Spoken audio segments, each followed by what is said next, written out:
ஒரு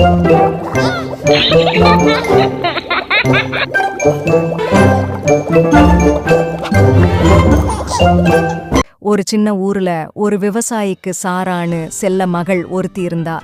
அவ பேரண்ட்ஸ்க்கு அவ ஒரே குழந்தைங்கிறதுனால ரொம்ப பாசமா வளர்த்தாங்க. அவளுக்கு எல்லாமே செஞ்சாங்க. ஆனா சாரா படிப்புல சுமாரா இருந்தா. சாரா அப்பாக்கு என்ன பண்ணா அவளுக்கு படிப்புல ஆர்வம் கொண்டு வர முடியும்னு யோசனை. ஒரு தடவை சாரா அவ அப்பா கிட்ட விலை அதிகமான வாட்ச் ஒன்னு கேட்க அதை வாங்கி தர மறுத்துட்டாரு. சாராக்கு ஒரே கோபம். வாட்ச வாங்கி தர சொல்லி அடம்பிடிச்சா. அவ அப்பா ஒரு கண்டிஷன் வச்சாரு. வர இருக்கிற மெயின் எக்ஸாம்ல நல்ல மார்க் ஸ்கோர் பண்ணாதான் வாங்கி தருவன்னு சொல்லிட்டாரு.